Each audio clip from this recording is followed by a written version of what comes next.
मैं रवीश कुमार। दुनिया भर में सरकारों के कामकाज का तरीका बदल रहा है। सरकारें भी बदल रही हैं। धारणा यानी छवि ही नई जमीन है, उसी का विस्तार ही नया राष्ट्रवाद है। मीडिया अब सरकारों का नया मोर्चा है। दुनिया भर की सरकारें मीडिया को जीतने का प्रयास कर रही हैं। हर जगह मीडिया वैसा नहीं रहा जैसा होने की उम्मीद की जाती है।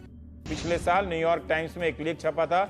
इकोनॉमिक्स के प्रोफेसर सर्जेई गुरिव और राजनीति शास्त्र के प्रोफेसर डेनियल त्रेसमैन का ये लेख कहता है कि आजकल नए प्रकार के ऑथोरिटेरियन सरकारों का उदय हो चुका है। ये सरकारें विपक्ष को खत्म कर देती हैं, थोड़ा बचा कर रखती हैं ताकि लोकतंत्र का भ्रम भी बना रहे। इन सरकारों ने ग्लोबल मीडिया और आईटी युग के इस्तेमाल से विपक्ष का गला भी घोंटा है।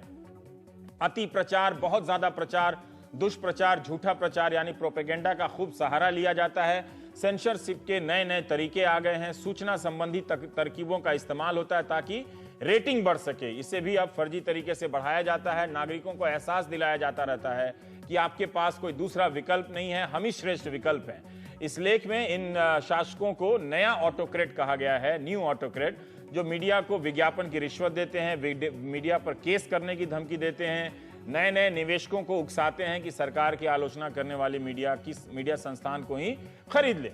मीडिया पर नियंत्रण इसलिए जरूरी है कि अब सब कुछ धारणा है, परसेप्शन, धारणा आपकी मतलब ख्याल में होना चाहिए, लगना चाहिए कि हाँ ये हो रहा है। लगातार विज्ञापन और भाषण आपको यकीन दिलाते रहते हैं कि हो रहा है। जमीन पर भले वो नजर ना आए लेकिन आप यकीन करने लगते हैं कि हो रहा है। नमस्कार, मैं रवीश कुमार। पत्रकार को चमचा होने की जरूरत नहीं है, उसे संदेहवादी होना चाहिए। मतलब सरकार के हर दावे को संदेह की निगाह से देखे। यह वाक्य अमेरिका के अस्ताचल राष्ट्रपति ओबामा का है। पद छोड़ने से 48 घंटे पहले ओबामा ने व्हाइट हाउस के पत्रकारों से बात करते हुए अंग्रेजी में इस वाक्य को यूं कहा, you are not suppose to be sycophants, you are suppose to be sceptics.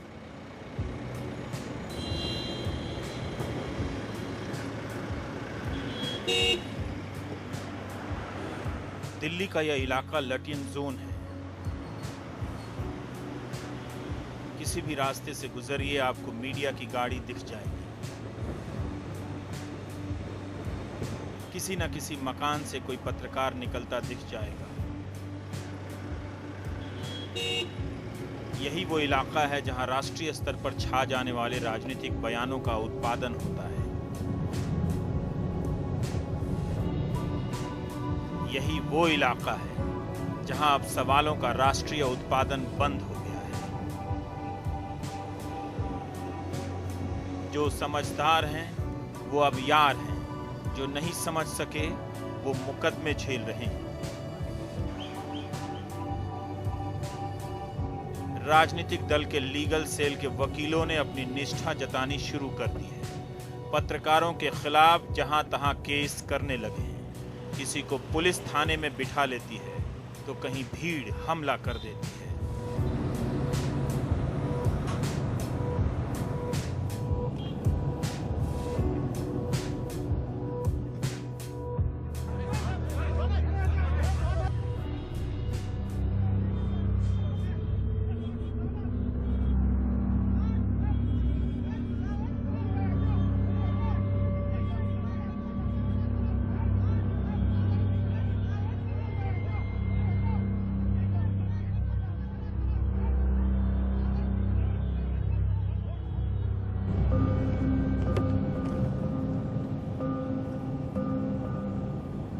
सवालों की हालत खराब है।